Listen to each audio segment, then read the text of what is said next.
Welcome to this APM Fundamentals of Project Management podcast from Parallel Projects Training.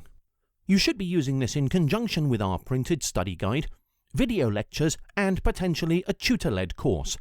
For more information, please visit parallelprojectstraining.com. Hello, my name's Paul Neighbour, and with me is John Bolton. Hello, John. Hello again.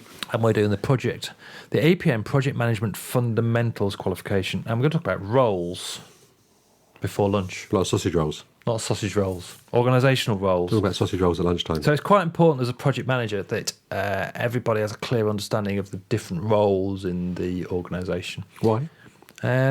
Because if there's confusion over who's leading what and the responsibilities of each person, then it can cause a lot of friction and chaos. And or it's not necessarily leading. Who's doing what? Or who's doing what. Yeah, you're supposed to be doing that. Who's be doing yes. Yeah.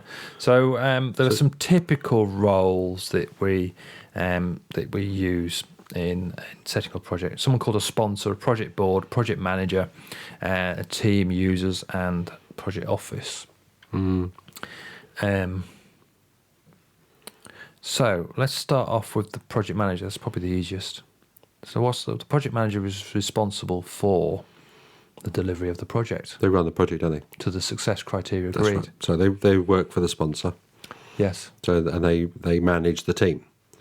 They talk to the users, the people that are going to operate the stuff. Yes. To make sure that what the project is doing is still in tune with what the users want and that the users are happy with it.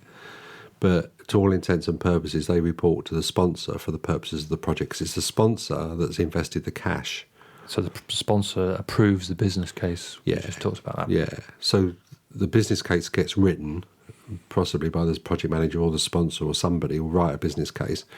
The project manager gets appointed, the sponsor gets appointed, and between them, they deliver the project. The sponsor has to make sure the project manager's doing the project according to the plan, and the project manager then just has to manage the plan. But the reason you have two roles is you need a check and a balance, because otherwise, if you let the project manager just get on with it, they would potentially change the plan. Yes, it's very different. And they've got different objectives too, because the sponsor's looking at long-term benefit and the project manager's looking at delivery of the project. So, That's right. So those two long-term objectives may be different. I think a good example, but we're talking about property developing, and it works quite well in that context. So if you think of the property developer, the person who's invested in the money, they're quite often the sponsor. And if they're sensible as a property, they'll employ a project manager. So they might go to a consultancy or a local architect's firm or someone to employ a project manager. So the sponsor's they're the risk taker, the person who's invested in the money. And the project manager, if I was a sponsor, say, I know nothing about building houses, so I'd employ a project manager to deliver the projects for me. I'd expect that project manager to talk to the user. So it might be that I'm going to live in the house, so I'd be the sponsor and user. But it might be that I'm going to rent it out. So in which case the rental agency might be the user, actually. So they'd have to talk to the user about what the requirements were. And then they might employ some subcontractors or might have some internal staff, some design architects, who would be the team who would deliver the work, basically. That's right.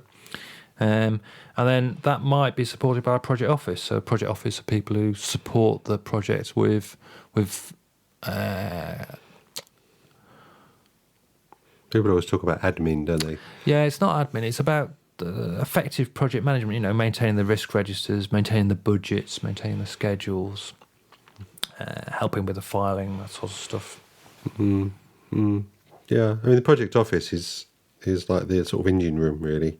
They're the people that are making sure the plan is being adhered to. Yeah. So they're helping the people in the team understand what's required.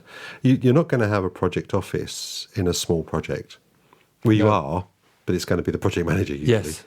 It's only when you start getting bigger projects with many people in the team does the role of a project office manager really become Or if you're in a big organisation Yeah. where they've got a method that you will have to follow a standard approach. Yeah.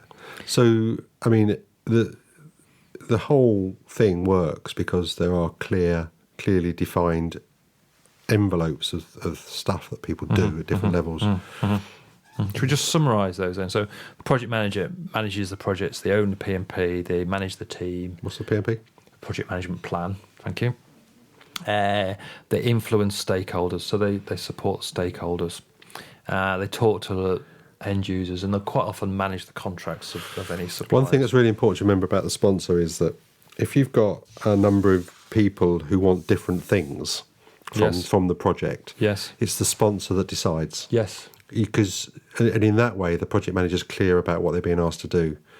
You can't let the project manager decide which user gets what they want. That's right. So my little property developer example is a good idea. So the letting agent might say, oh, well, everybody's got to have granite worktops in their kitchens, you know. And the project manager said, well, I haven't ordered granite, I've ordered Formica, you know. Well, they can't agree. So it's my role as a sponsor to say, well, actually, no, I think... let's go for artificial granite, you know, know, because I've got the long-term vision about that's right. So that's the sponsor's role, not the project manager's role. So if you've got two people competing in the project manager has to defer really to the sponsors. I mean, they're not going to do that in practice. And usually, the project manager gives some discretion, but yeah. You know. So they'll approve changes and arbitrate between differences. And good. Users can be a little bit difficult to understand sometimes. Yeah, because they set the requirements, don't they? They do. Define the requirements, and they do the acceptance. They do. And they... If you're having your house built for you and you are going to be the owners, the occupiers, then you've got a very clear view. Yes. And you must have watched TV programmes where you've got someone say, I want that room there and I want the garden, I want it facing that way. That's the user telling the project manager exactly how they want it. Yes. And it's the project manager's job to go do it. Yes. So you could argue, why don't the users just do it? Well, because they haven't got the skill. They don't know. Yes. They don't know about bricklaying. Well, you do see programs where they try and be sponsor, user, and project manager. It's usually chaos. So it is, because they haven't got enough knowledge of all three to be able to make it work. Yeah. Yes. So I always think airports are good examples. The users aren't the passengers because they don't consult the passengers about the requirements. The users are the check-in staff and the baggage handlers and the people who use what's delivered to deliver the ultimate service. But the passengers are users. But it's just that you don't know who they are. Yeah. So you have to define the requirements and sign someone must.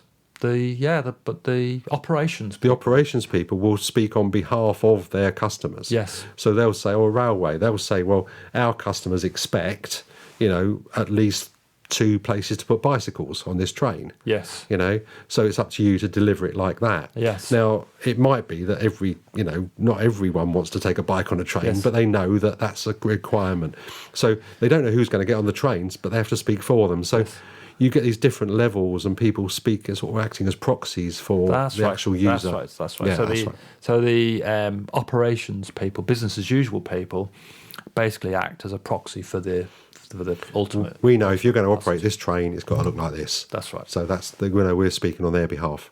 Yes. So the users specify. Sometimes companies do actually get potential users involved. I mean, you get car companies that do things like focus groups and stuff like that, where they get people's input into that. That's right, but they don't get you to sign off the spec. No. But they use it as a guide. Test. Yeah. Yes.